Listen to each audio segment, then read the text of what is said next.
So tonight's class is going to be on ADM, aeronautical decision making. We're going to do three things.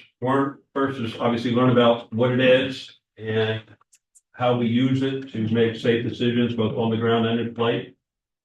We're going to talk about a couple of the FAA's preferred models that they would like us to use to help us make decisions in a systematic, in an objective, in a repetition kind of way, so that we're not influenced by our attitudes or the moods that we're in. You're going to see a lot of different models and a lot of different things that they recommend we use in different formats. As you go through it, pick one or two that you think are most relevant to how your brain works. Some people like very systematic and diagrams, others are pictures, others are words. So whatever one you feel most suits your personality, use that for test taking purposes. The hazardous attitudes and PAVE are going to be the two big ones for questions on the written. According to Blind, there are, of the 943 questions, there are only 16 on ADM. And according to ASA, sorry, put the spot here, Janet.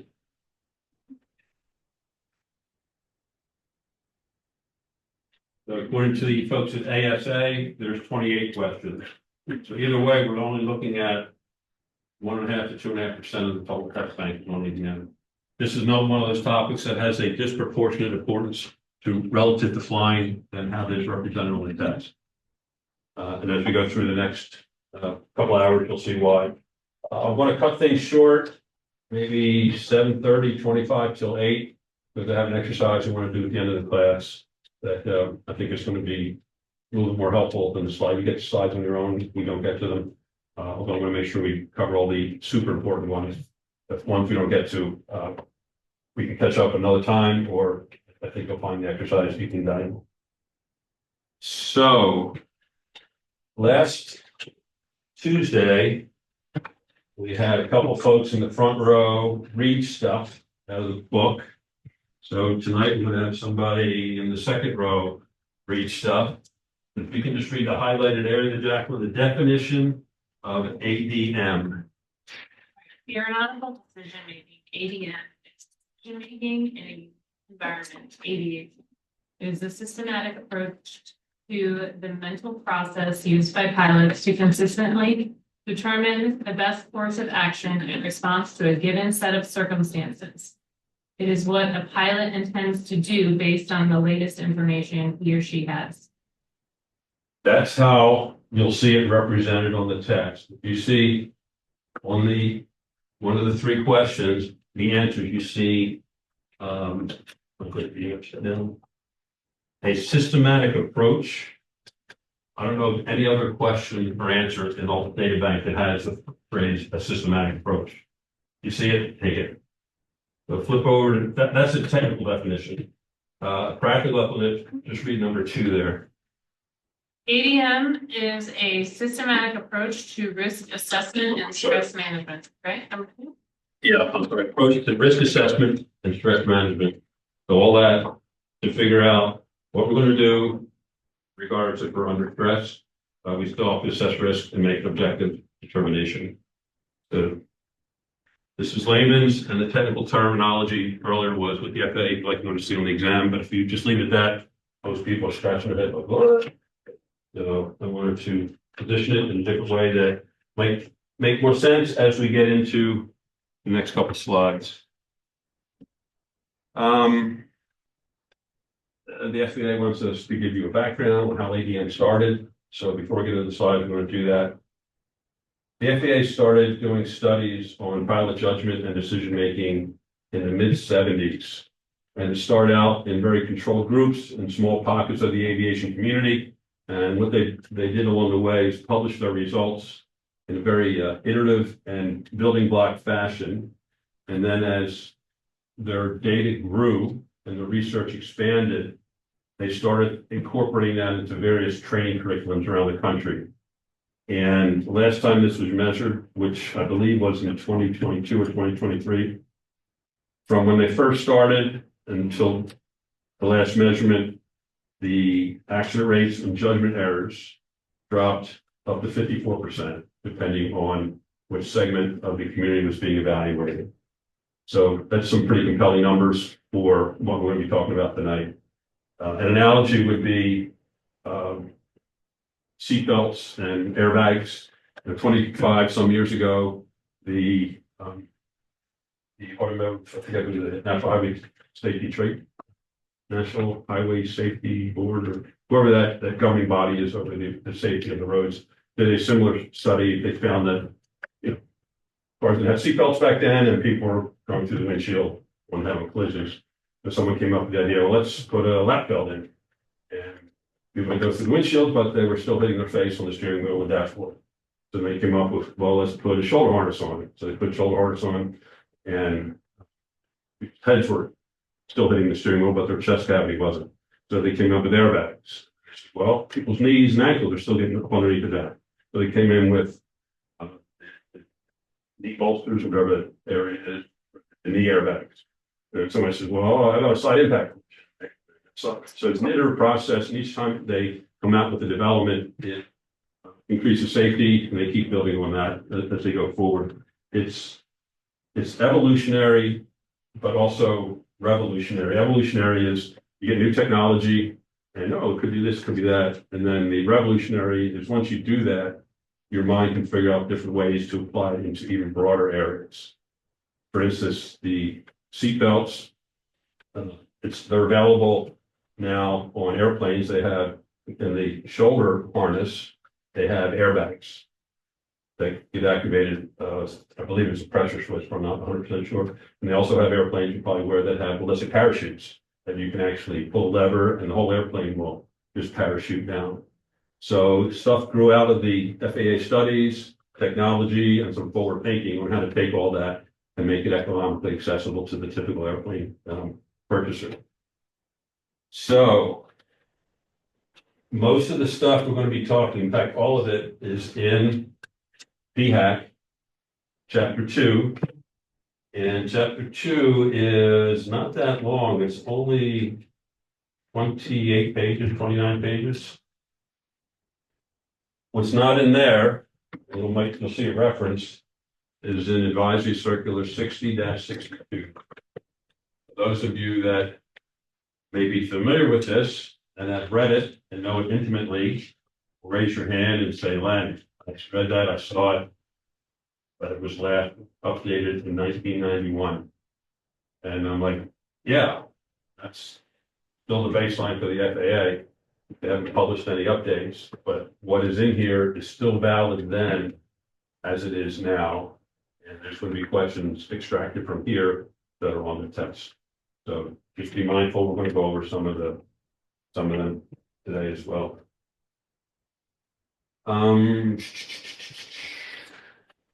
So let's forward to.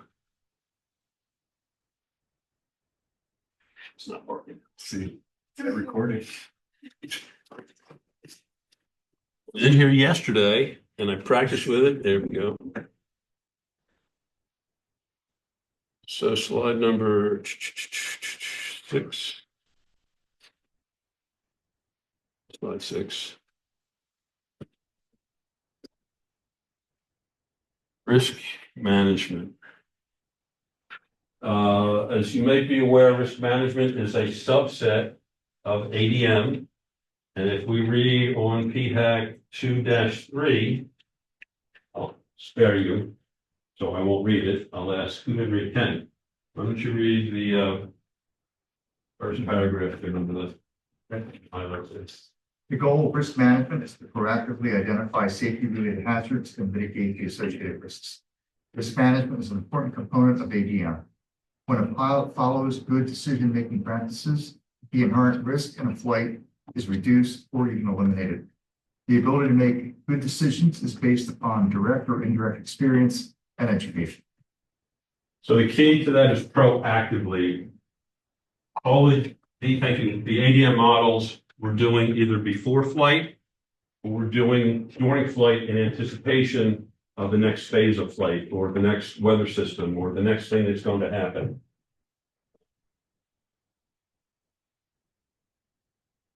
Which phase of flight or phases do you think have the highest percentage of accidents? And one little segment added to that. Takeoff and initial climb out, and then landings. That they comprise over 57%.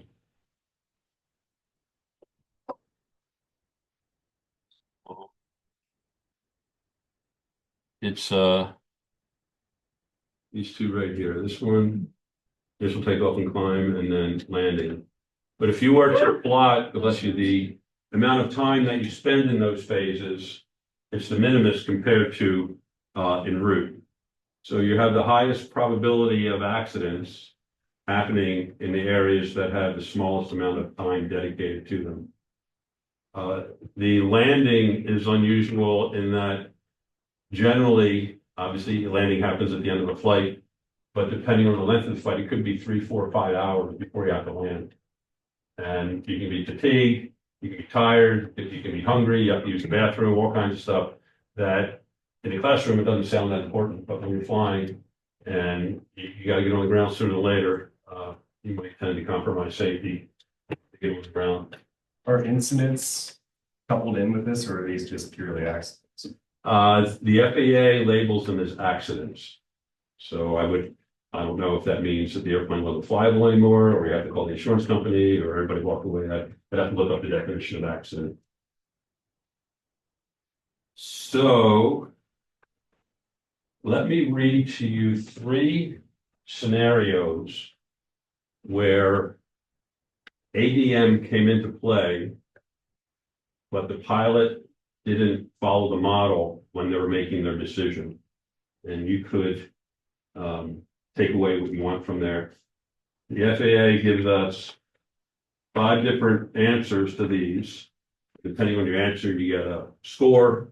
There's 10 questions, among the next 3 of them. And at the end of that, you tally up and you get a score, and it tells you if you have a hazardous attitude, an anti-authority attitude, or whatever. But the first one is you're 40 minutes late for a trip in your small airplane.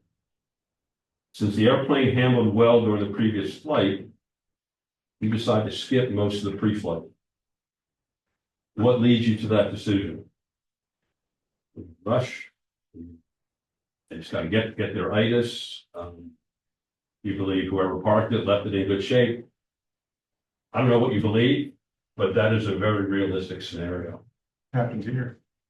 Yes, it did. And somebody got killed because of that last year, right down in Parksburg. Here's another scenario. You don't bother to check the weather at your destination. En route, however, you encounter headwinds. Your fuel supply is adequate to reach your destination, but there's almost no reserve for emergencies. You continue the flight and land without incident, but nearly a dry tank. What influenced you to do that? You don't want your friends to hear they had to turn back. You felt the flight manuals understate the safety margin in the fuel tank. You thought that things always work out. This time will be no exception. And the last one is you're on a flight to an unfamiliar rural airport, coastal rural airport.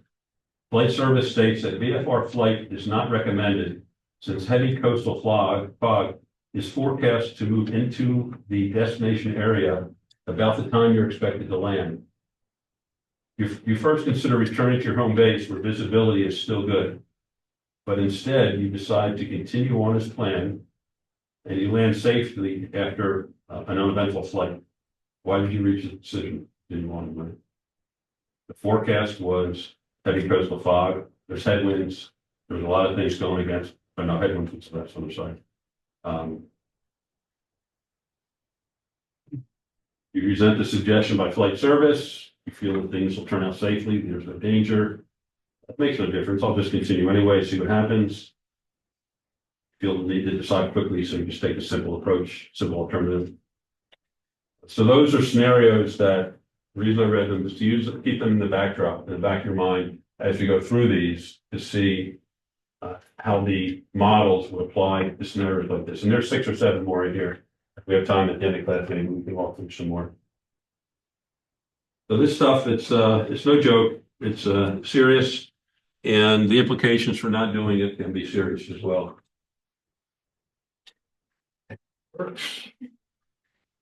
So we're going to slide number 9 next.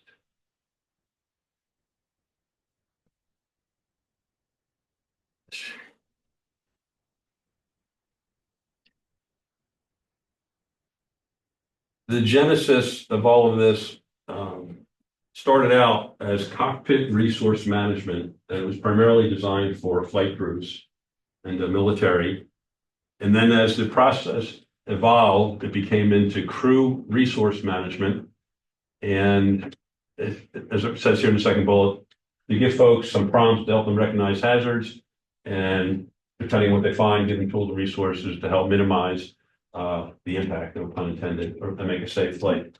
Now, from there, it continued to evolve into single pilot resource management, which is us. We're the only folks in our airplane that are pilots for most of us that are starting to fly. And while the early modeling was crew, we're a crew of 1, but we do have other resources out there that we can use, such as weather briefers, ATC. You can use your passengers. You can brief them on what to do, how to visualize and look for traffic, how to gather information.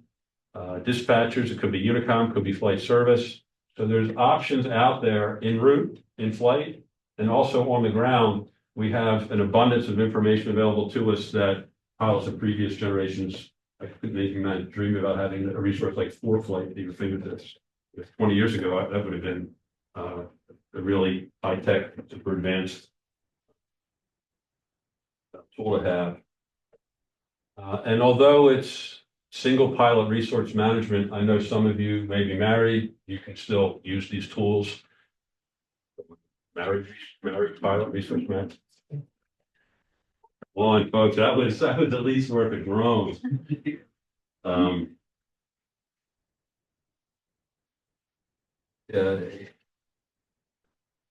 So we talked about some of the resources that are available.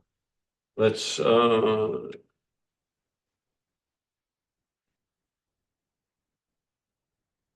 my gosh, Leonard. So just pause and read through those bullets briefly.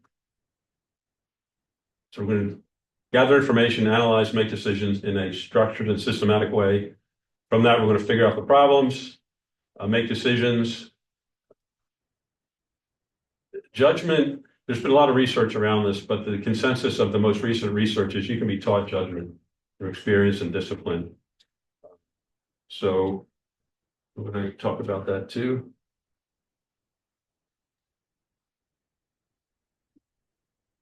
ADM, risk management, task management, just waiting.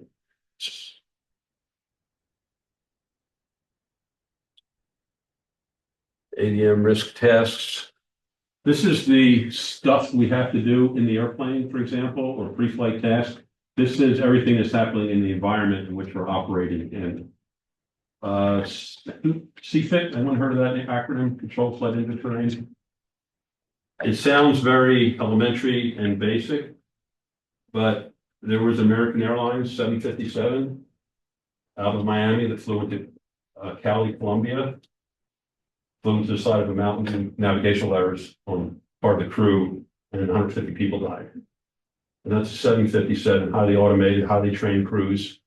Leonard Skinner, I don't know the band, but they had a part of the band took off to go to our next show, and midway through, it ran out of gas. A 30-passenger twin turboprop airplane.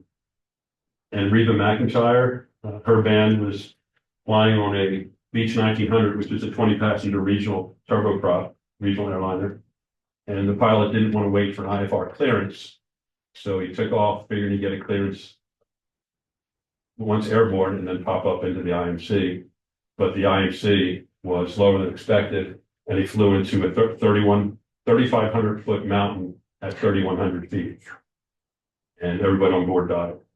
So this stuff may sound pretty elementary, but I'm just trying to emphasize that it's not. Even for the professionals, they have to do the same thing that we do. So as we go through this, as you read the book, go through the questions, really try and overlay why and what's behind it, how it could be used going forward. An example, when I just got my private, I was doing it cross country. I flew out of New Garden and was headed southeast on the other side of Washington, D.C. And back then, this is before the TFR, the 9/11 and all, there was, if you visualize Baltimore and Andrews Air Force Base on a map, Baltimore's up here, and Andrews is down here. Where I want to go is down there. And I took off from up here. And they have the upside down wedding cakes. I don't want to go over 10,000 feet in a little 152, going around, it's going to take a long time. So they have this VFR corridor, it's a little tunnel of airspace that goes right underneath those two overlapping wedding cake shapes of airspace. And there was Tipton Army Air Force Base at the time. It's a helicopter base. Now it's been decommissioned. It's a civilian air, but that was here near Andrews. So I'm flying along, I got my compass, got my stopwatch, got my charts, I'm looking around, I'm fat and happy. And all of a sudden, things aren't looking familiar to me. Like, this isn't good. I had 1.5 miles, the corridor wide and 2,500 feet high.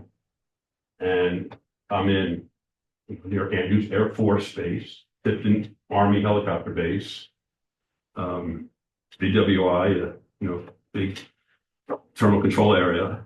And so part of our training was if you never get lost, you're always unsure of your position, never get lost. So I was unsure of my position and I just found a landmark underneath me, just started circling it so I wouldn't drift anywhere. And I called flight service and they have a service called DF steer, direction finding steer, where they used your radio and they can overlay that equipment, overlays it onto a compass azimuth, and they can locate your position. So he told me to fly north heading. I knew my approximate position and click 5 times. And he sees my track and he sees 5 dots each time I click. It's all right, now I'll turn west and do 5 dots. But turn west, and it's all right, you're right, such and such, turn the heading 170 and stay below 2,500 feet, you'll be on your way. I looked down my chart, I looked at it, perfect. And he saved me from possibly, busting an FAR and having to talk to people down at the Washington FISTO and all that. I already know people at Philly FISTO. I don't need to make FISTO friends around the country. So, but that was an example of using resources that are not inside the cockpit, but they're outside via the radio, via flight service. So.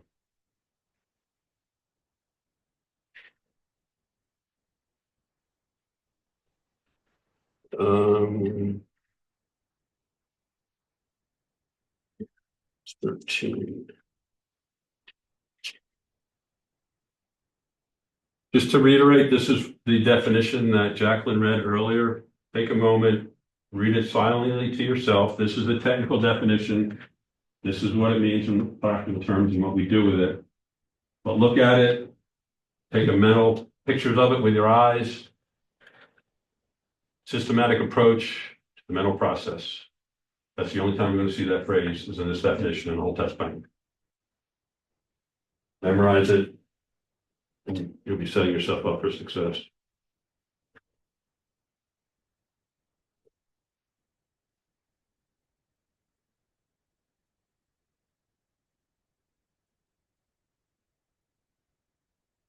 When we need to respond to an emergency, there's certain things that should happen instinctively. Like if your engine cranks out, you immediately just push the mixer forward, check your fuel tanks are on, your ignition's on. And then you would go to the checklist. So they're called almost like an immediate action drill. There's a definition further. I think it's the next slide. I may have missed it. But and then there's the checklist tasks that you go through.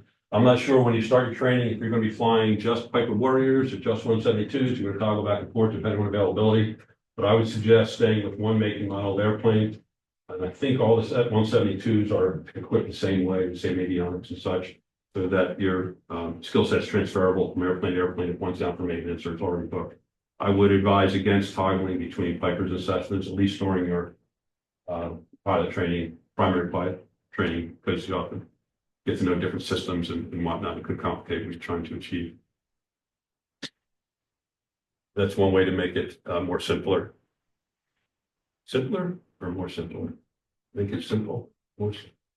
Yeah, let that one know. Simplify it. Simplify it. There you go. So one of the where's 15?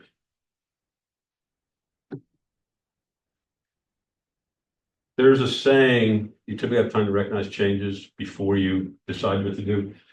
And there's a saying in the an old tradition in the Royal Navy, and something's gonna happen when you're flying. And you say, damn, no, I want to bring a hat. Always have a hat in the cockpit. Here's why.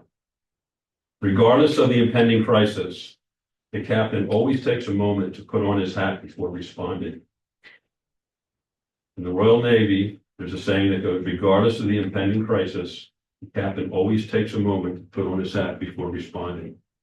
So back in colonial times, they didn't know it, but they were practicing a form of ADM. Put on your hat, it gives you time to think about your next steps, your next course of action. And that leads us to the 3 Ps.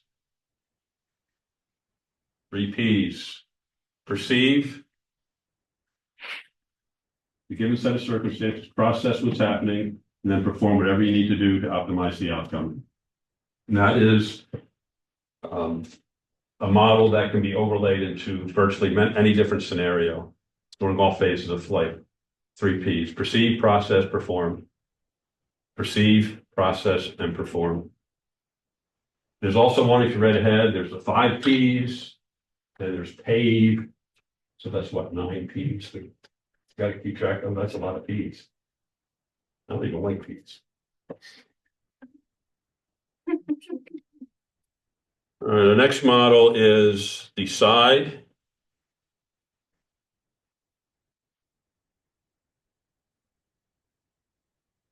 Which is going to be a nice time to figure this one out, but the D is detect the fact that something has happened. You're flying along, your engine starts sputtering. So you detected that something happened. You estimate the need to counter or react to the change. I got to do something to get the engine running smoothly again. Choose the desirable outcome. Do I check my mixture? Is the throttle in? Is the fuel selector on the proper tank? Identify the actions, and then you change the fuel selector, you push your mixture in, and then you see, did that work? If it didn't work, you start over and keep going until you exhaust all your options. And if you've exhausted all your options and it's not still didn't solve a problem, prepare for a forced landing.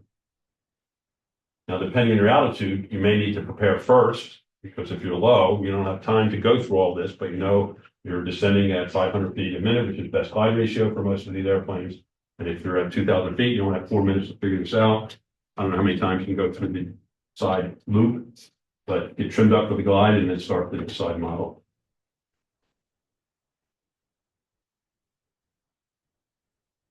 And the side is on page 219 in PHAC. And while I'm a visual learner kind of guy,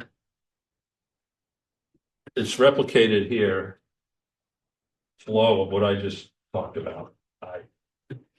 That's a lot for me to absorb in classroom, let alone in an emergency situation in the cockpit. So I'll just use the DECIDE in my head and detect, estimate, choose, identify, do, and evaluate. That diagram's not on the test, but it is in the book. So for consistency purposes, we included it in the slides. The self-assessment, this is where it gets very subjective, because you're going to be influenced by external pressures, external conditions in some form or another before you go to the airport to fly. If you're flying in the evening, you could have a tough day at work. Your kids could be giving you a hard time, or they got in trouble at school. arguments with your spouse, medical issues, you had a lot of traffic, you're late, you're gonna miss your window to fly the airplane, it's getting dark, I want to get my flight in before it goes dark. So you have to figure out, and these models do that, if you're in the right mental state to fly. Just because physically you get the airplane, turn the key and advance the throttle, that doesn't mean you're ready to fly. Go through these models and take it to heart. General health, stress, fatigue, attitude, knowledge, skill. Range of same experience is a tricky one. People think that even though they haven't flown in 4 months, they're just as sharp as they are the last time they flew. And unless you're a seasoned pilot, that's probably not the case. If you have even the slightest ounce of uncertainty, contact one of the instructors. Hey, I'd just like you to sit in the cockpit with me while I go around the pattern a few times. And that could put your mind in a better place to continue on with the rest of your flying that day. So what tool does the FAA give us to help us do a self-assessment and mitigate risk? It is a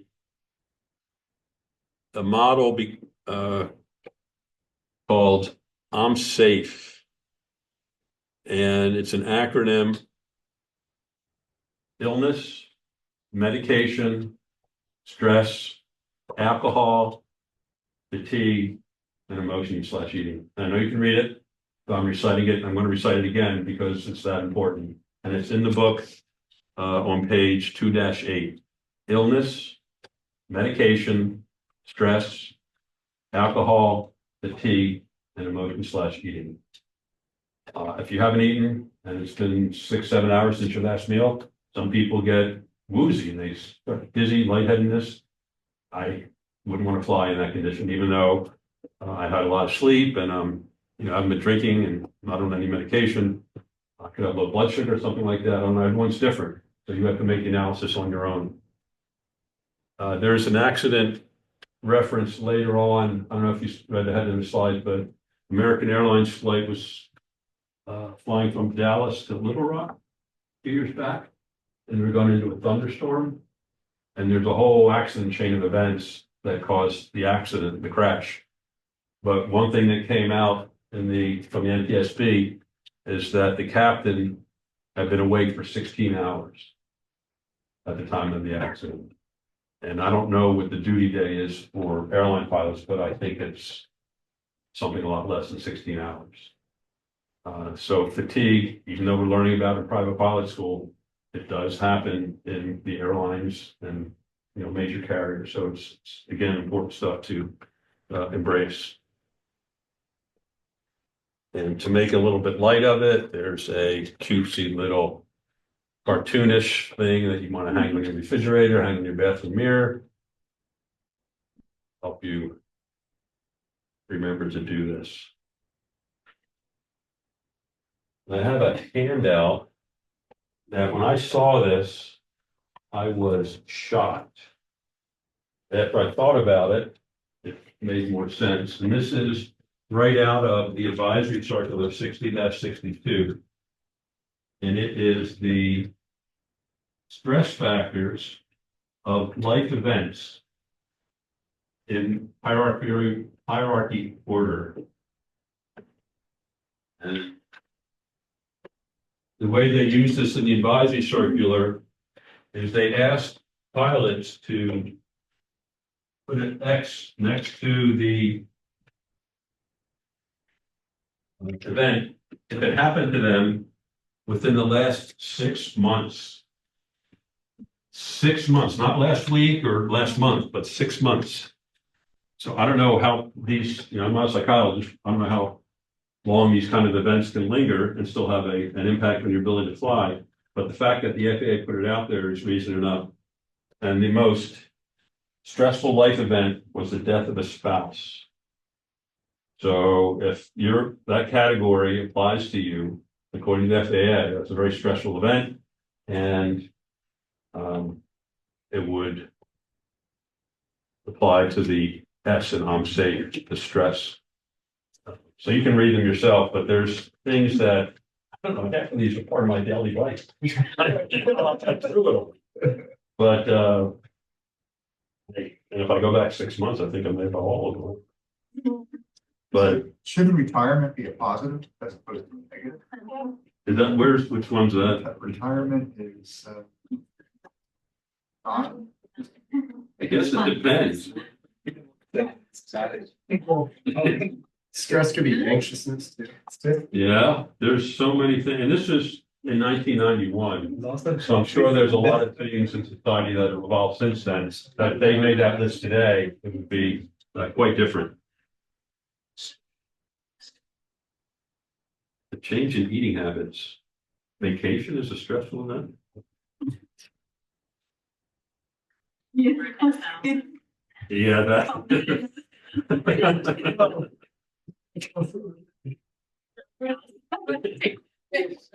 Also under 10,000, so they're still stressed.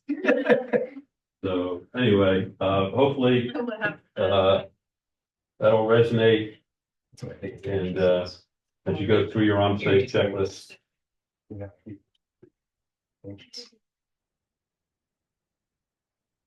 There are 5 traits too. This is on 212. I'll just read them quickly. But the traits themselves, these are attitudinal traits that, while they're not directly on the test, you won't get questioned on them. They're the foundation for the 5 hazardous attitudes: the invulnerability, invincibility, don't tell me, yada yada. So these are personality traits. And I'm not calling anyone out on them, and this isn't something that I've written, I read out of my diary. But pilots prone to having accidents are, or have exhibited, disdain toward the rules, is one, have a very high correlation between accidents on their flying records and safety violations on their driving records. I almost think that's reversed. Accidents and driving and safety violations on flying. How many accidents you have to have in flying before? You're right. Well, let's take that one back. Frequently fall into the thrill and adventure-seeking personality category. Are impulsive rather than methodical and disciplined, both in their information gathering and in the speed and selection of actions to be taken. And lastly, have a disregard or tend to underutilize outside sources of information, including co-pilots, flight attendants, flight service personnel, ATC, and flight instructor. So those are characteristics that can negatively impact your safety in the air. Again, they're not on the test, but they are foundational to the next slide, which is the 5 hazardous attitudes.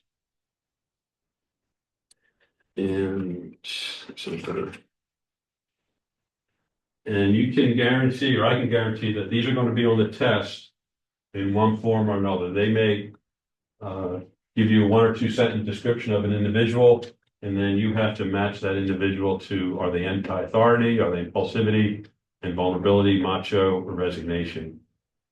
So these folks, anti-authority, don't tell me what to do.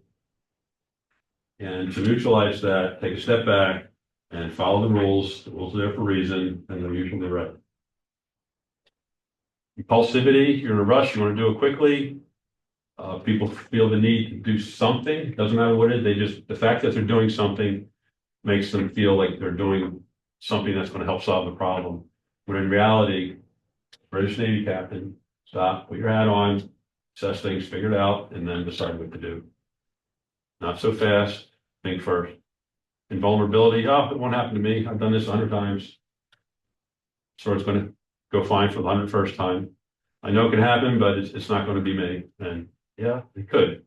That American Airlines pilot had 12,000 hours in make and model in Dallas or Little Rock. The co-pilot was an Air Force veteran with 6,000 hours. And it happened to them in Little Rock, and as a result, a lot of people died. Macho, I can do it. There's a flying, I think, admittedly for many people, it's not an inexpensive pursuit.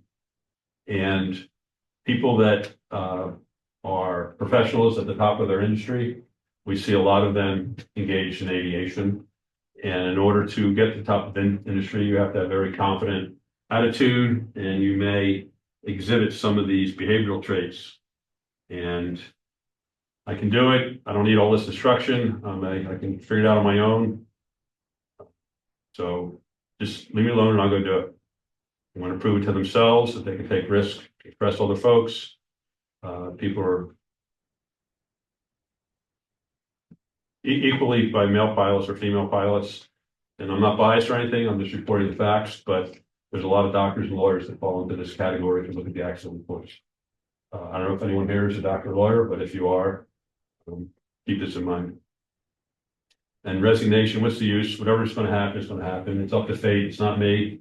I'll just do what I can, and where things falls, I'll accept. And that's not the way you need to be in the cockpit. You're not helpless. You're trained. You studied. You passed all the tests. Or you wouldn't be there. You demonstrated to several instructors and a pilot examiner that you have what it takes to successfully be a pilot. So you can make a difference, especially to the people sitting next to you in the airplane, in the air around you, and on the ground below you.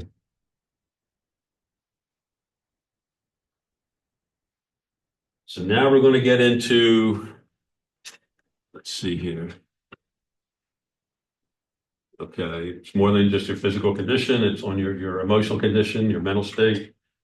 Let's see what else they have to say. Your attitude affects the quality of decisions. We talked about that. However you are on your way to the airport, if you have a happy music station you like to listen to or certain songs, kind of chill, clear your mind, go ahead and do that. And I don't know if anyone looked this, but it's kind of hokey. That Captain Hare, the guy with the bourbon. It's 3.5 minutes and it's not worth 3.5 minutes to take a look at it. I have to report that into Nicholas. This chart is in the PHAC. That's what you're going to need to know for the test. I'm going to present a scenario that is one of these, and you have to figure out this, or they'll say, if the antidote is, it could happen to me, what's the attitude you're trying to negate? And it would be invulnerability. Or what if the antidote is taking chances, it's foolish, what are you trying to prevent? The macho attitude that I can do. Seems kind of basic, straightforward, but no for the test. I can guarantee you that you're going to see something on it. We're going to get into some toggle to the operational side. We alluded to a little bit of this on Tuesday about night flying when I used the example of the pilot going to the wedding and he didn't want to miss the rehearsal dinner or the wedding the next day, but the passenger's taking was delayed. He didn't want to fly at night, but he ended up flying at night. That's an example of the peer pressure. We talked about once you become a pilot, you'll feel like a celebrity. All your friends that you've been training for months or years finally get it, got taken for a ride, but conditions may not be ideal, maybe too windy, because ceiling might be a little bit low, but your friends really didn't want to go and you don't want to disappoint them because they could look at you as something. But you could do this, you're a pilot. Mindset. Who here does visualization or any other parts of your life? You practice tasks, a skill, visualize it in your mind before you actually go and do it. I mentioned earlier, I'm a firearms instructor too. We teach students to visualize certain aspects of the mechanical skills that they have to do, how to hold the gun, how to stand, how to do this, how to do that. If you learn how to use a gun in the classroom, not on the range, the same thing with flying. You learn all this stuff in the classroom, you learn the aerodynamic before you apply it. The noisy airplane is not really the best environment for learning stuff like this. You should know this before you go out there. So there you can practice the maneuvers and such. The mindset, proper mindset is going to help you do that. Put your study time in and you'll be more confident in the airplane. Get there-itis. I don't know a pilot that has not been guilty of this in one form or another. I'm embarrassed to say that I have, but before the grace of God, nothing came of it, both regulatory and accident-wise.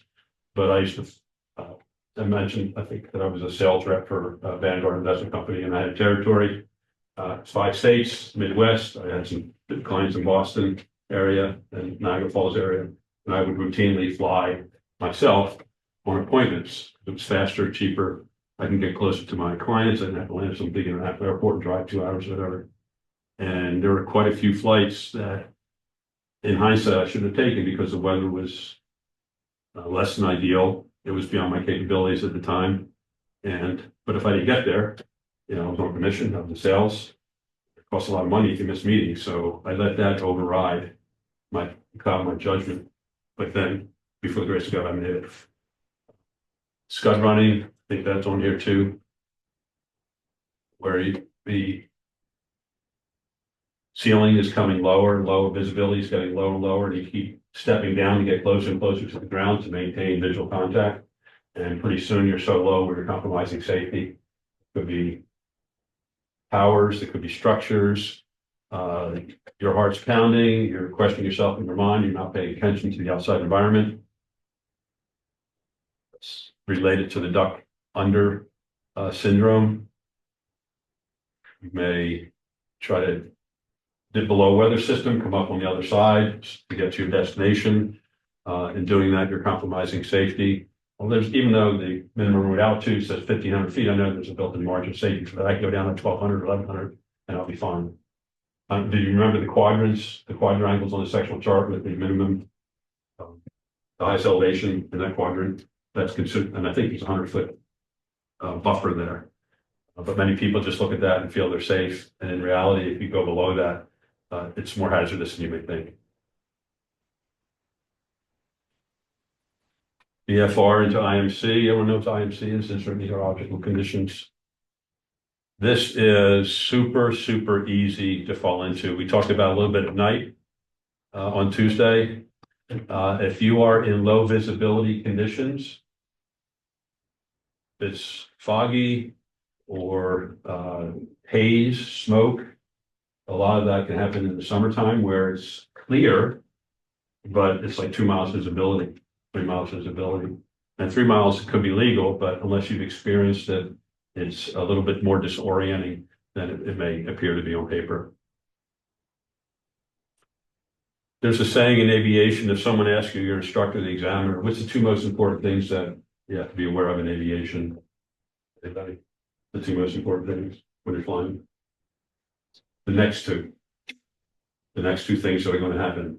Wherever they're going to be, whatever phase of flight you're in, wherever you are, you should be 2 steps ahead of the airplane.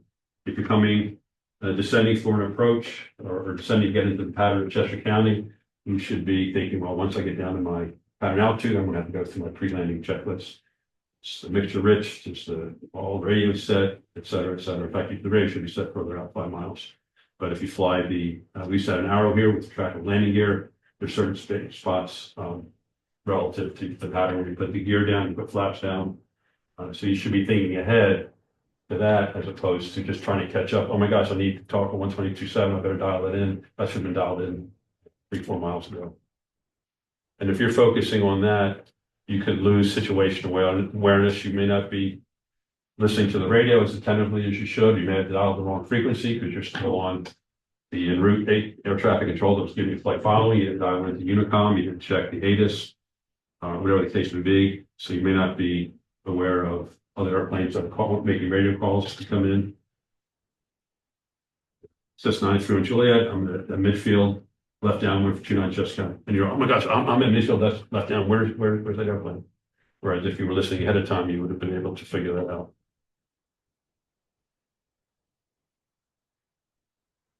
What else? Fuel reserves is a big one.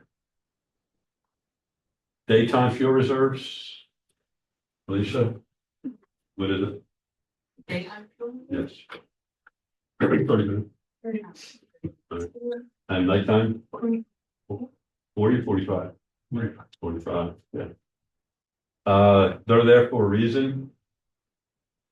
You're flying in Chester County and oh my gosh, there are unexpected headwinds, or I have to stop and pick my buddy up at Wilmington before going into Chester County. I think I'll make it. And then you go in and flying and oh my gosh, the airplane in front of me landed gear up and runway's closed. Now I got to go to an alert. Yeah, you're pretty lucky. You got New Garden, you got Brandywine, you got Reading, but you could be at some place where there's not as much of choices of airplanes, airports that are close. That's just one that actually happened to me. So it's, but I was the airplane that landed. I closed the airport. It's No, my buddies would pat her nail and go, come on, you did, close here, blah, blah, blah. Wasn't gear up, I nosed over a biplane. And the airport was closed for about 20 minutes until we can get the tug out and get me off the runway. But in the meantime, some folks orbited above and other folks went to other airports because they were worried about fuel reserves.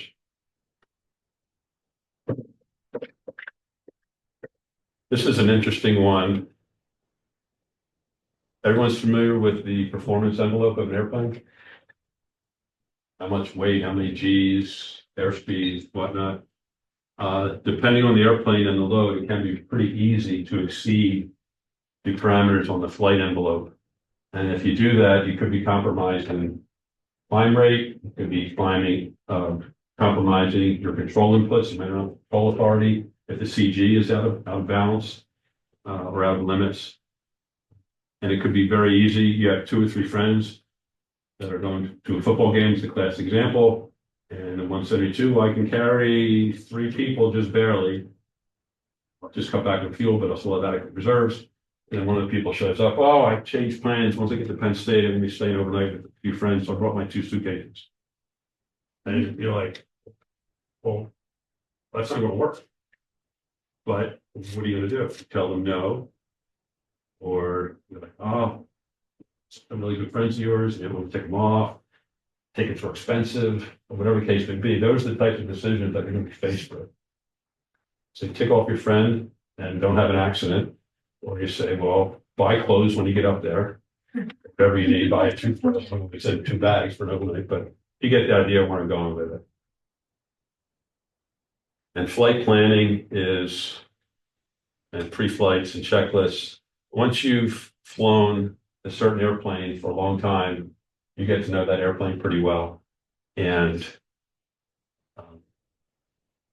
I've seen pilots that tend to abbreviate pre-flights. I checked this 10,000 times this month and everything was fine. And I know the guy that flew it yesterday and they're a good pilot, so I'm sure it's fine today. How do you know that the tug didn't bump into it, didn't know inadvertently? Or a helicopter didn't fly too close and it pulled up against the tie downs and it bent the wing or something. So always, always, always follow the checklist, even though you may have flown a particular route a billion times, flew Harrisburg 10,000 times. I don't even need flight plans. I can recite the frequencies in my head and I know the altitudes and on the course. What if there's a TFR? What if there's a nav aid that's out of service? What if there's a GPS satellite that's out of service? All things that you're using to navigate. Would you need a chart if you're going to Harrisburg? What's the rule for having a chart in the airplane? It could be paper, it could be electronic. Yeah. It has to be current. And you need it, if you don't need it if you're staying within the immediate vicinity of the airport. But if you're going, and how the FAA defines immediate vicinity depends on the accident that gets to investigate. But like if you go up to Chester County and you don't have your chart, I'm just going to do takeoff and landings. Legally, you don't have to have one, but is it wise to have one? I mean, what if Len flew in front of you and the biplane flipped over? Airplane's closed. I got to go somewhere else. Where do you want to go? I don't know. I mean, a lot of it's programmed in all the GPSs and all. You know, but what if your database and GPS isn't updated? Or play your iPad battery strapped out, or whatever the case may be. Always have redundancy, and don't take anything for granted.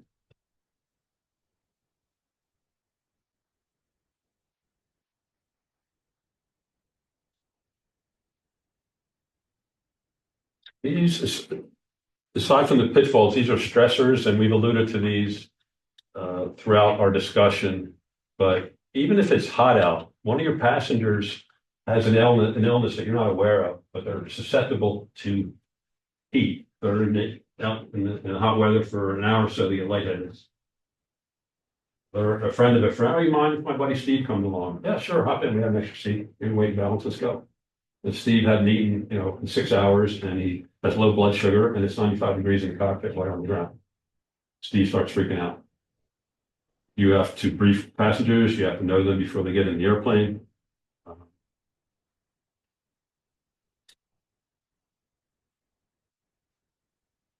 Talking about the physiological. Don't underestimate missed meals. And psychological stress, that's on the 44 stressors. If you're worried about a project that's overdoing work, and you're trying to fly the airplane, that's not a good combination. When I had my airplanes down here in Charlie Row in the hangars, as soon as I opened the door to the hangar, my mental state transformed that the rest of the world wasn't there. The only thing that mattered, the only thing that was important in my life right there was the airplane. And I'm going to go pre-flight and fly. And it was a very calming, soothing type of transformational experience stepping into the hangar. And the airplane almost gets personified. Strange as that may sound, but it helped for the most part keep me out of trouble all those years I was flying it. So. And the ones that didn't was my own fault. So what do we have here?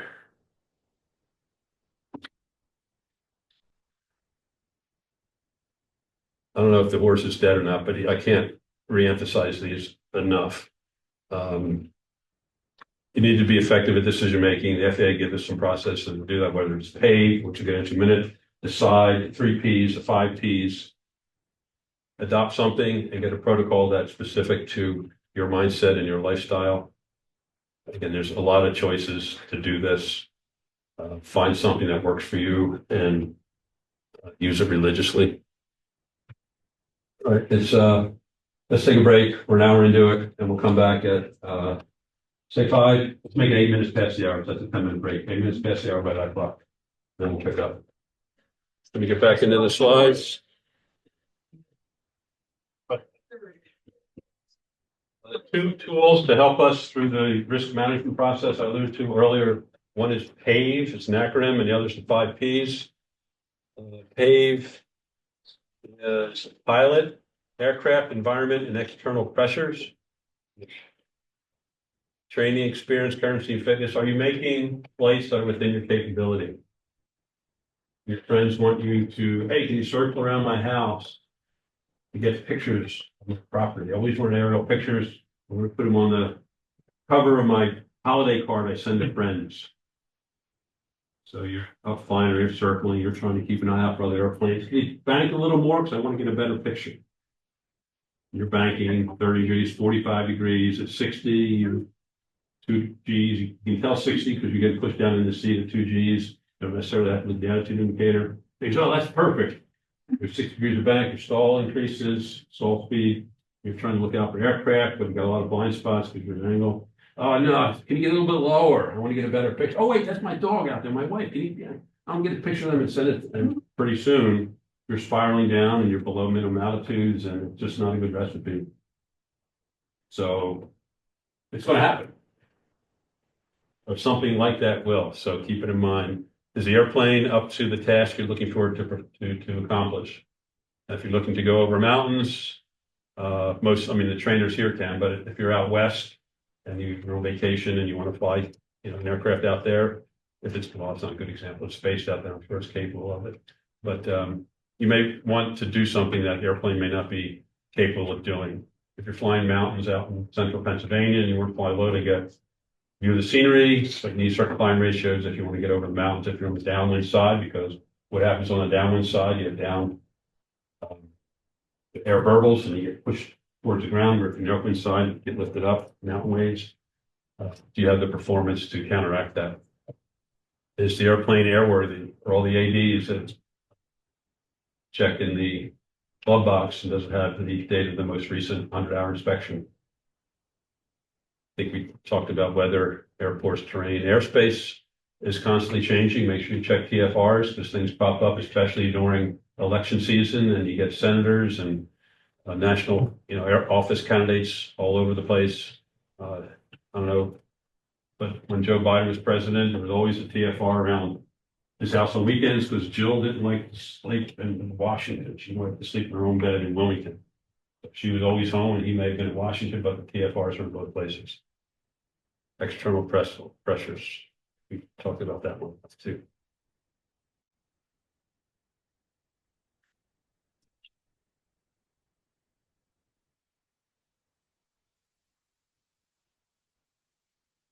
Interesting.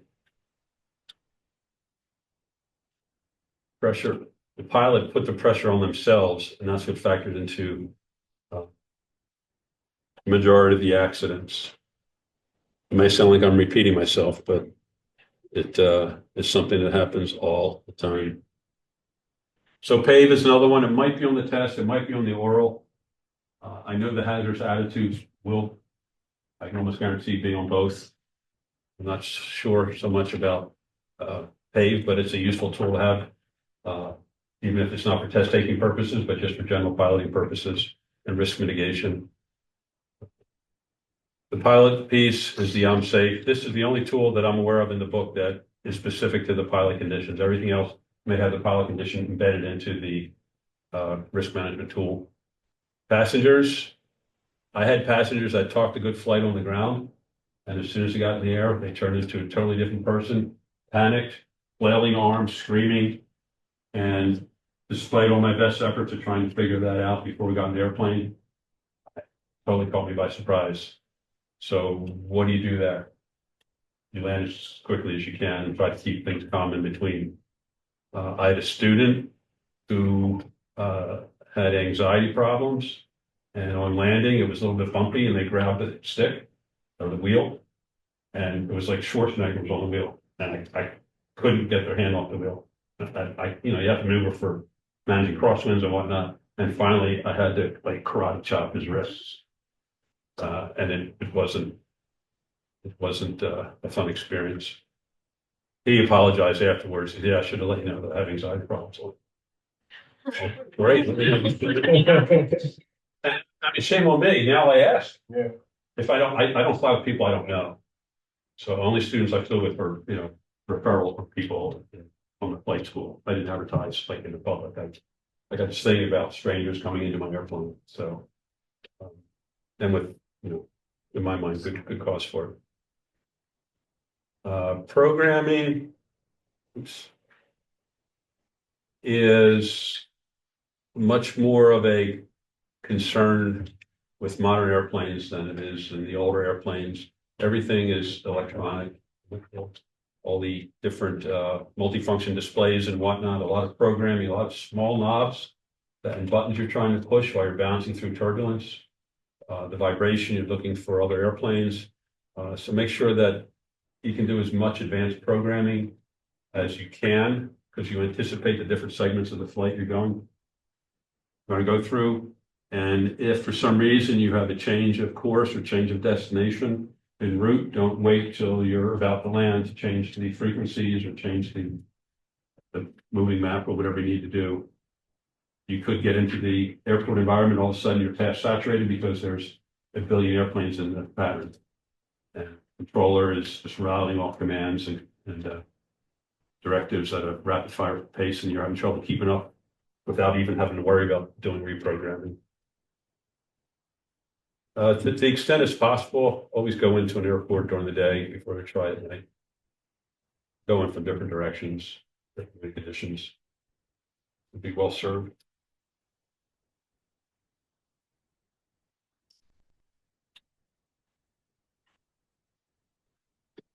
The key here is during flight planning, look at these tools and make a go, no-go decision before you get to the airport. If you get to the airport and then you decide you're already semi-committed, oh geez, I drove an hour to get here, block that on the schedule. Going to be no-show fee, or I don't know if they still do that, but make sure you do it before you leave. Then there's no regrets. You don't look back. You don't go back and check oh gosh, they were forecasting thunderstorms. They didn't happen. I could have flown. The next time you see thunderstorms, oh, last time they forecasted it never occurred, so I'm gonna go this time. Don't make a decision and you go about doing something else with the rest of your life. And the next time you frame it in circumstances that are unique to that specific flight. Well, it didn't happen last time and they're forecasting it. And you're going to, I would encourage you to get your own personal checklist. There's a couple in the book. And there's a series of questions, and you answer 1 to 5, depending on the severity of that particular event in your life or that particular attitude or condition. And then you add up the numbers at the end. And if you're in a certain range, you're good to fly according to the checklist.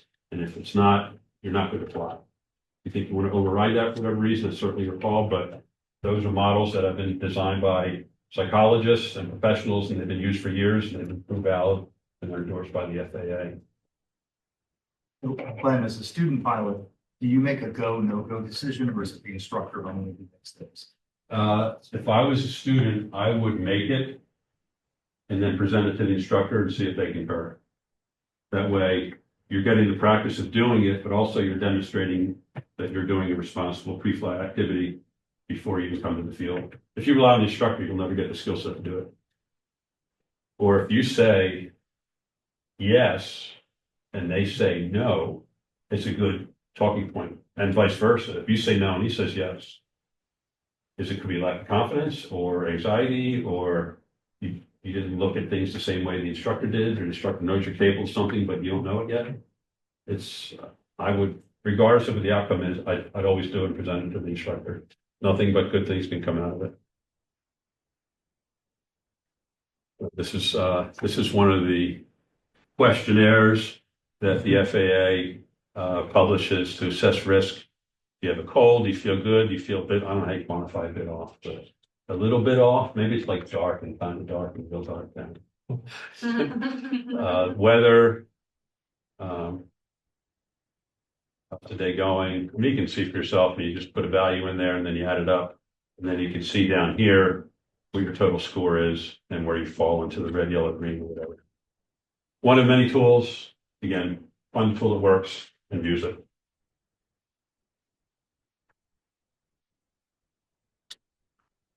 So once you decide to go, your risk assessment doesn't stop. You have to continuously evaluate things en route and on approach, which things can happen on very short order that could change the outcome of the flight. I talked about a wheels up landing. You could have unexpected weather roll in, wind direction changes. The airplane could start running rough and you want to land someplace other than your intended landing. Did you brief along your route of flight for emergency places to land? Not just do it at night, but also do it during the day.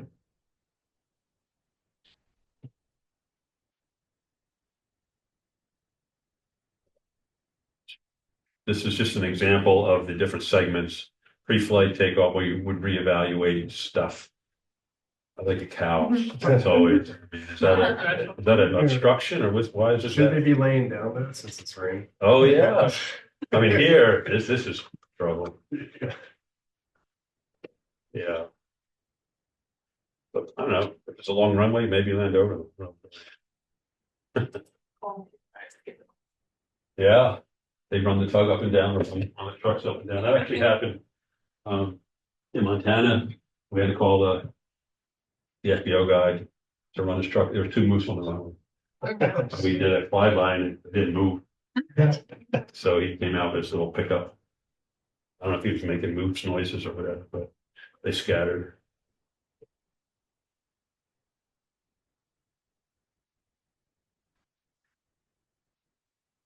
The second one of the examples I read earlier about weather coming in, are you going to make the flight or not?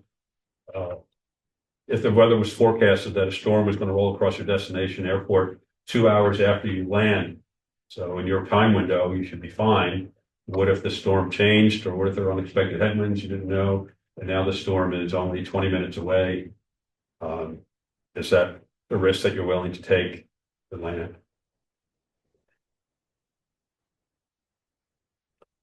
Always have an out. If then, if my engine comes out here, what do I do? If the airport's closed, what do I do? If the airport moves, if the weather moves in faster than I thought, what do I do?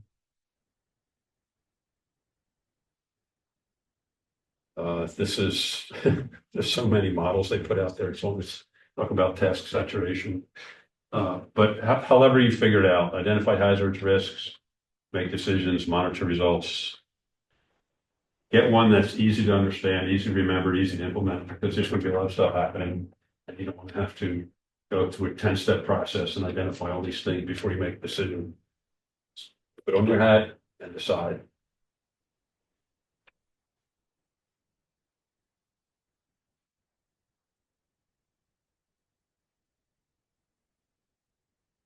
Task management.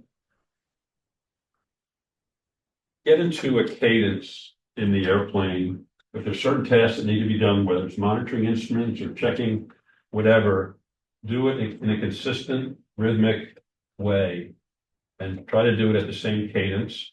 And when you do it, if you're checking instruments, whether it's steam gauges or a MFD or whatever, say it out loud and tap the instrument. Airspeed, 85 knots. Altitude, 6,000 feet, touch the altimeter. Fuel selector, main tank, touch the fuel selector. Don't just glance and make a mental note. Say it, touch it, and look at it. There's 3 ways that you're going to verify that what you're doing is accurate. There's too many times when you get rushed and people just scan and they don't really look. They look at stuff, but they don't see stuff. The only things that really need immediate attention is if there's an uncontrollable fire on board or if a control surface departs the airplane. Everything else, put your hat on. Take time to figure that. Those things need immediate attention above everything else, because unless you fix that issue, nothing else matters. Fire or control surface or any part of the airplane departs the airplane. I always carried a fire extinguisher. I was involved 2 aircraft fires, so I learned fire extinguisher.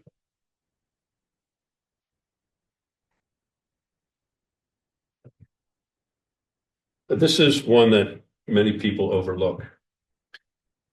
Don't focus on one thing at the exclusion of other things that are equally important. If your engine fails, that's just a common example.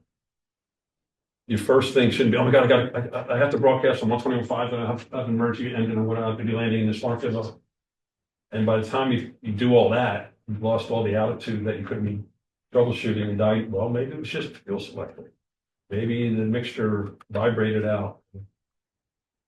Push it in and the engine starts up again. You could have diagnosed that and then you call 121.5 or whoever you're going to call.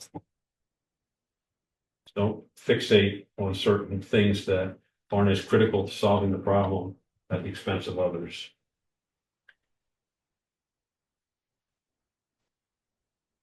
We talked about this one. Takeoff and climb out and landing are the 2 most task saturated phases of flight. So be mindful and plan for those when you're in cruise and your tasks may not be as saturated.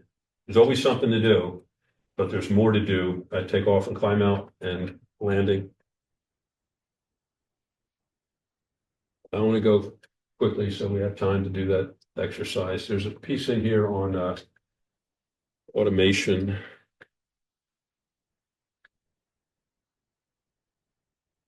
Some of the external resources we talked earlier, but just to reinforce it, this is part of your network of support, ATC. You can call them. Flight service is another one. Maintenance technicians. If you have a question about the airplane or how something works and it doesn't make sense in your head, these guys out on the maintenance floor are super approachable and easy to talk with. If you understand how the system works, you'll be less intimidated by it if it doesn't work. Because if you understand how it works, you can do something to help fix it in flight. And there's a lot of folks around Chester County Aviation that have a lot of time in these airplanes and are happy to answer questions or walk around with you and point out certain things that may not be readily seeable by a new student or student pilot. And there's one renter pilot who we've observed him not doing thorough pre-flights. And we talked to him and yeah, I'm fine. Just in one of those macho attitudes to him. I'm fine. I checked it. And he's like, I saw you. You didn't check it. I did. Yeah, you were looking the other. So before he came out, we got a piece of tape and put it on the underside of the elevator and said, simulated crack. And went out, he got the plane, was getting ready to start. Is everything okay? Yeah, airplane's ready to fly. How about the elevator? Yeah, it's fine. Everything worked. Look up. I said, there's nothing back there. You didn't see anything. I mean, nope, everything's good. We pulled him out and then it's like, oh, I didn't see that. Oh, so you didn't check. And I don't know whatever became, I lost touch, but I don't know if they put him on probation or whatever, but it's those type of things that one accident can really damage everybody's at the flight school. Just follow the rules, doing the right thing, and you get one guy, one bad apple kind of thing. There was another guy who he had the same attitude, and it was IMC, and he was a VFR pilot, and he had someplace to go, and he had to get there right away. And this is before we had the formal dispatch like we do now. But he grabbed the keys, pre-flight, he starts taxiing out, we called him back, and he goes, no, I'm fine, I'm going. And he was a pilot licensed, but it was a rental airplane, we're Chester County. So the chief flight instructor drove down the taxiway over to the run-up area and pulled his car right in front of the airplane. And you're not going anywhere in this weather in our airplane. Yeah, and he threw him off the field. So, and he's he's a VP at a manufacturing company. He's a bright guy, knew his stuff, but he just had the attitude that not here. And I was like, oh my God, there's something bad's going to happen here. It's like, watching it unfold. It was Steve Ford, I don't think it was Steve. He's the one that pulled his truck at the time in front of the 172. And the engine's running everything. Bold, but it worked. I'd rather have something like that happen on the ground, I guess, than in the air.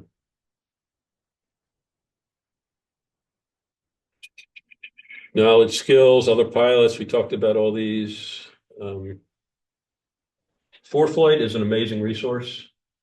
I don't know if you're super familiar with it, but if you're not, spend a few minutes looking at it, checking it out, see if it's something that can work for you. I know many instructors here are religiously fanatical about it. You know Colby Saul, he knows it better than anyone I know. So he can answer any questions, even what type of iPad that you should get that's best suitable for ForeFlight. Because some of them have different features that can't fully take advantage of all that ForeFlight has to offer. When he and I taught, we shared a class for, I forget, for some reason, and I come in and all this stuff. He comes in with nothing. He's like zipping around and this and that. I'm like, yeah, and if you look at the chart here, he zips it up and it's up there. But whatever works for you, use it, embrace it, become familiar with it, know it inside now, no matter what it is, just so you can get the job done. And on your check ride or and your oral, whatever, the examiner is going to fail something on you. Your iPad's not going to work. Your plotter is going to fall in between the seats and you can't get it to a flight. So have the backup. Have spare batteries or whatever he's going to do. Just anticipate it. Ask whoever signs you off, because they probably know that examiner and what their patterns are for the test. It can better prepare you of what you can expect. Charts, there we go. POH checklist. We talked about a flow. Be logical, be consistent as you do it. I had three things. I did mixture, throttle, mixture, ignition, and fuel. Those are my three go-tos. And after I did that, then I grabbed the checklist. And the way my airplane was configured, everything went from left to right. It was an N. You start on the pillar at the base in the kick panel, and you go up across, down the center column, up, over, and then down the other side. And it captured everything in a logical and consistent fashion. I don't know what airplanes you'll end up flying, but wherever it is, visualize it, draw it out, visualize it at home, and just go over it and over it until it's second nature.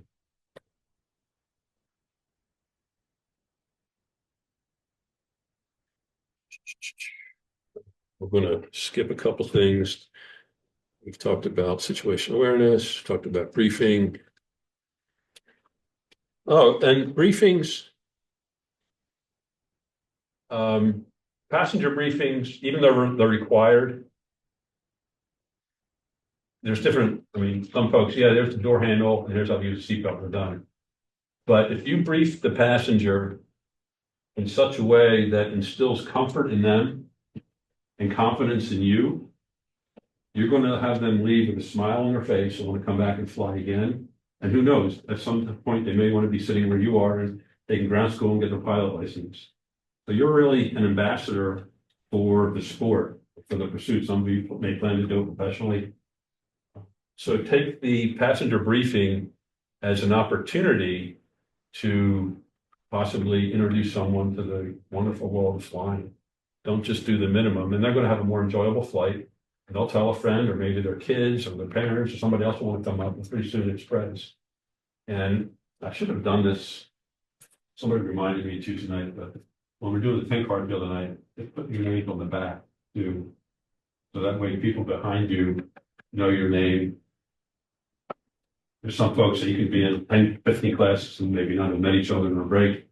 And to the extent that we could kind of make friends around a common interest, it'll help the aviation community and grow. And it's a very small community.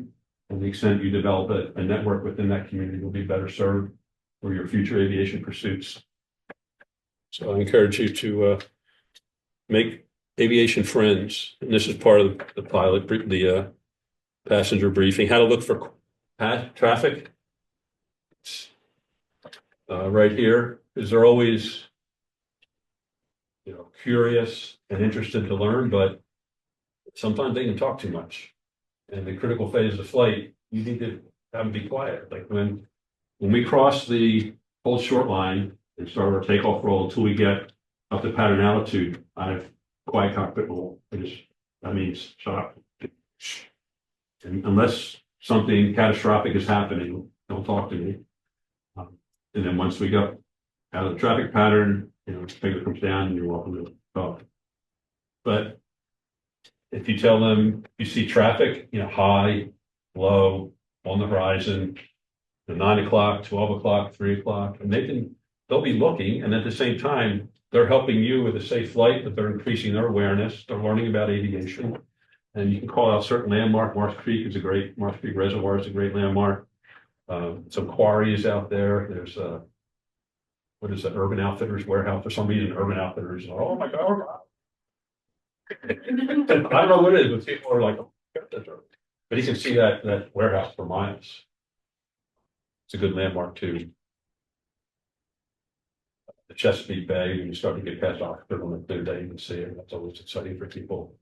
The C&D Canal, if you go down that way. So lots of stuff. Highly recommend you have a fire extinguisher on board. I think Ethan has all the planes equipped with fire extinguishers on the flight line, but I flew with a buddy who didn't believe in them, so I bought a small little, like a aerosol can size fire extinguisher with me whenever I flew with him. Yeah, screw you, I'll fire extinguisher. I don't know why he was so averse to it. I got to redo weight and balance, this and that. Well, redo weight and balance. That's a problem. Because it then becomes a permanent part of the equipment list if you have it mounted in there. I mean, for 3 pounds and whatever. I think this is for takeoff. I don't know what your rule was, but in some of the airplanes I flew with, if I wasn't off the ground by the time I hit the terminal building, something's the matter, and I abort the flight and figure it out. Everyone has their own boundaries depending on the airplane you're flying.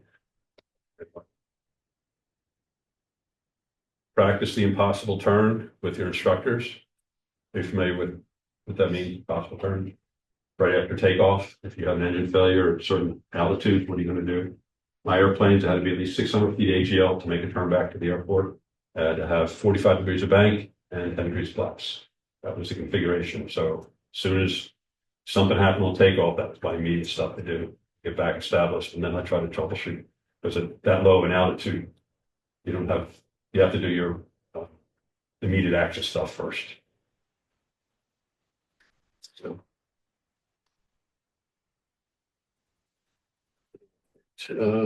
obstacles, complacency is a bad thing.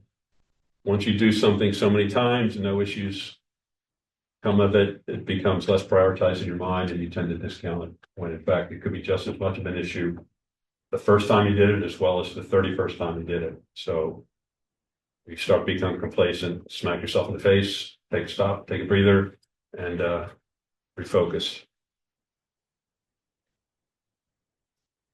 CFIT, we talked about risk mitigation, stay on the instruments, know your terrain. Automation concerns, this can be a challenge, especially in today's environment. If you know what you're doing, it can dramatically increase flight safety. But if you don't, it can dramatically decrease flight safety. So whatever equipment you're flying, make sure you know the ins and outs of it.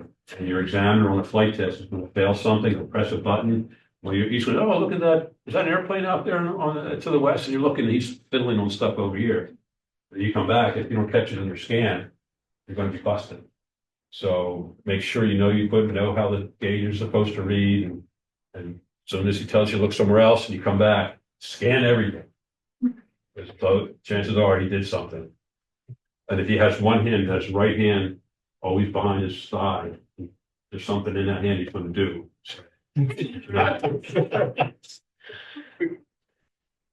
Don't tell whoever it is, don't tell him I said that.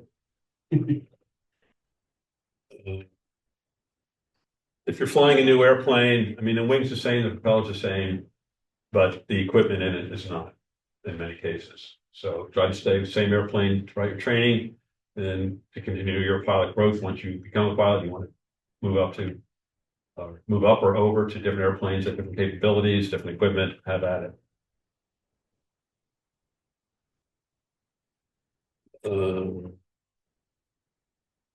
Let's see, automation considerations. These are the three levels. All my aerobatic airplanes were this. Autopilot, every airplane I flew that had autopilot. Autopilot didn't work. So, and this one is full automation. He had some flight instructors that are saying the charter guys are wheels up, heels up. As soon as the wheels left the ground, they would press buttons and then they come back, you can alert and prepare for the descent. I'm like, Drew, that's not good. This is that accident where the pilot had 10,000 plus hours in making model, and the Air Force co-pilot. Look that one up. There is a video online. I'm not going to play it now because it's 51 minutes, but it is, and they have actual, they play recordings from ATC and pilot communication, actual recording, just not redone. And you can sense the tension in the voices of the pilots as they're trying to navigate. And they had a couple runway changes, they had weather deviations, and their airplane didn't have certain types of weather equipment that would allow them to see it. They didn't compensate for that. It's an amazing 51 minutes. And then once you watch it, overlay, did the pilots display, and we don't want to be Monday morning quarterbacks, especially, a lot of good people die.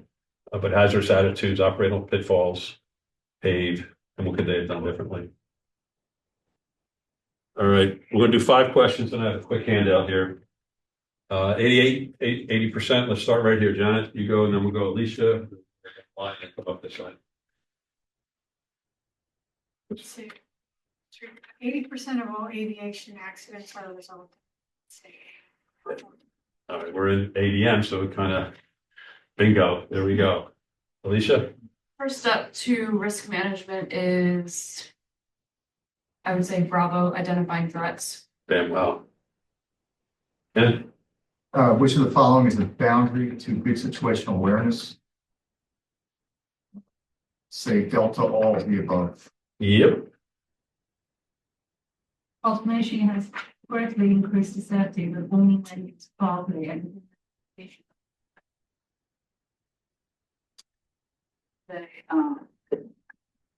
True. Yep.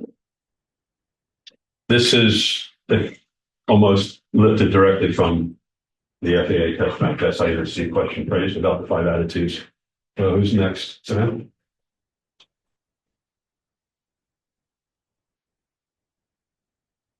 I've done this a million times and nothing better. It's an example of what hazardous attitude.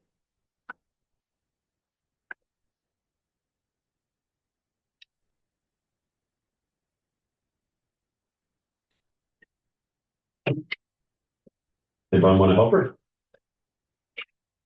Bravo. Yes, bravo. Bam, wow. Okay. Quick, I think we can knock this out, so we have left. I put together some additional questions. These are right out of line. And according to line, they are in the aviation test bank, the question test bank. The folks from ASA actually have a couple more questions in their similar handout as this. So they behoove you to check the ASA too, but these work for me. So what we'll do here, everybody have a copy? Where do we leave off? So, Blair, you're going to start next. You're going to do question 31, and we'll just continue on this way. Blair, right? I'm sorry.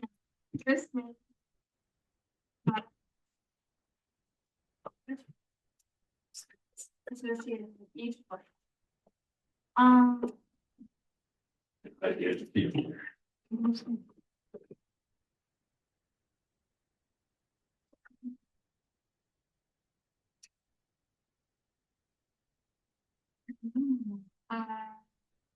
Which features to reduce the risks? Charlie? I'm reading the last part of that sentence, which is kind of the key that will direct you to the correct answer.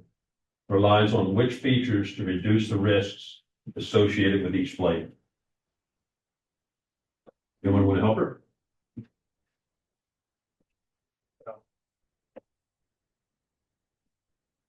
Anyone want to offer a different answer? The correct answer is Charlie. The explanation is the risk management is part of the ADM process that relies on situational awareness, problem recognition, and good judgment to reduce risk. That's language lifted right out of the book. A is incorrect because it doesn't rely on those, and B is incorrect because it doesn't rely on those. It's as simple as judgment's not a risk management process. All right, who's next for 32?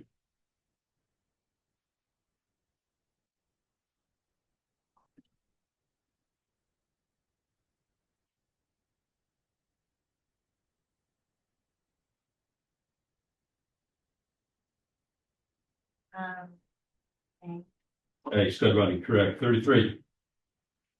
Everyone agree with that? Okay. 33, Jacqueline? What often leads to spatial disorientation or collision with ground obstacles when flying under visual planes?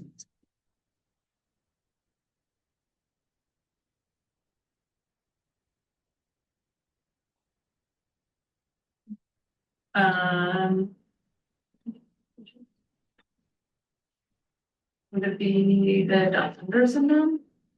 Either that or A. The answer is A, but duck under is a close second. A, continued flight into IMC. Daniel, 34. What is one of the neglected items when a pilot relies on short and long-term memory for representative tasks? So what do they neglect when they rely on memory? Yes, checklist. And remember, I don't need a checklist. I've got it all up here. 35.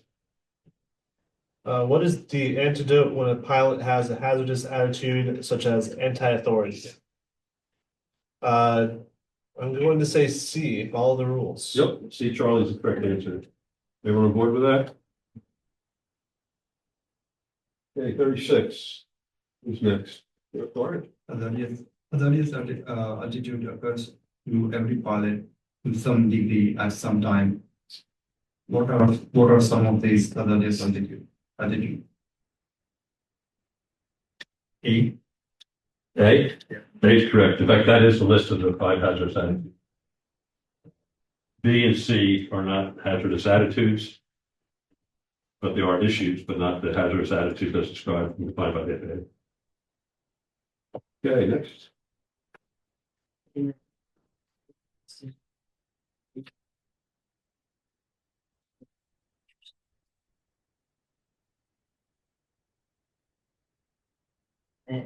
Okay, correct. Just first you have to recognize that hazardous attitude exists or hazardous thoughts. 38.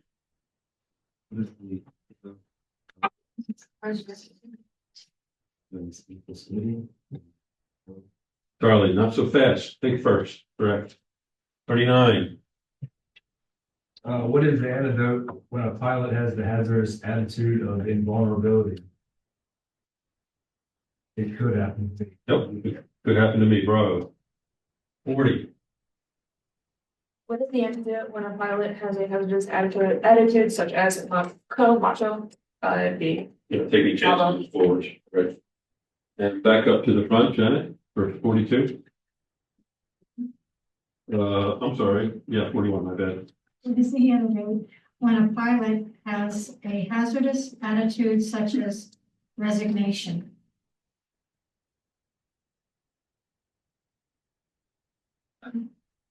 I'm not Yes. C. Yes. Yeah, Steve Charlie, I'm not help us.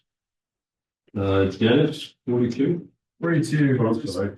Wait, you didn't do it yet, did you? No. Okay, then we'll start back this way. 42, who is responsible for determining whether a pilot is fit to fly for a particular flight, even though he or she holds the current medical certificate? And that would be Charlie. Charlie, you're going to determine your fitness for flight for every flight. Every flight you have to go through that, I'm safe. James, 43. What is the one common factor which affects most preventable accidents? That would be Charlie, human error. Yep, that's been statistically noted in many different places during our classes thus far. 44, Daniel. What anecdotal phrase can help reverse the hazardous attitude impulsivity?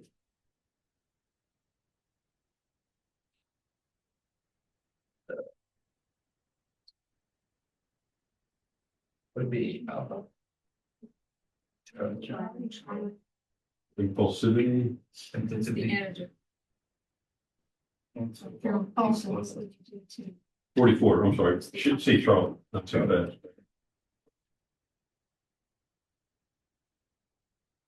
Forty-four is Charlie? Yeah. Okay.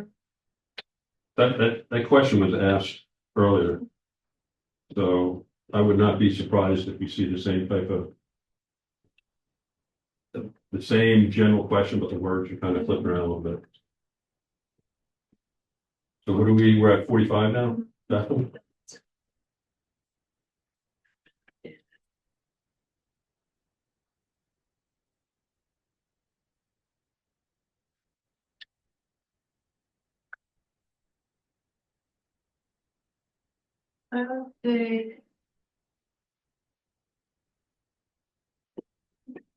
Management of external pressures. Yep, Bravo, B Bravo is correct. And if you notice a pattern, there's a lot on hazardous attitudes and there's a lot on external pressures. So I'm safe, decide, pave, 5 Ps, 3 Ps. External pressures is a big thing with the FAA. And lastly, 46, Alicia. The purpose of crew resource management is to give crews tools to SFA recognize and mitigate hazards. Yep. So hopefully everyone made and noted the correct answers. You can go back and review. Sleep with it, osmosis, put it on your pillow. I think we were talking about it earlier, but usually there's 3 answers, 3 selections. One of them is way out there. You can discount that right away. And the other 2, maybe not, but if you recognize one of them, you just increases your odds from 33% to 66% or more. And if you recognize it more, but you know it, you're going to pass it pretty readily. Just by showing up, you got a 33% chance. If I know it a little bit, you get a 66%. If I know a little bit more, you're going to get over 80. Huge. Photo encouragement. There you go, 66 to an 80. By paying attention.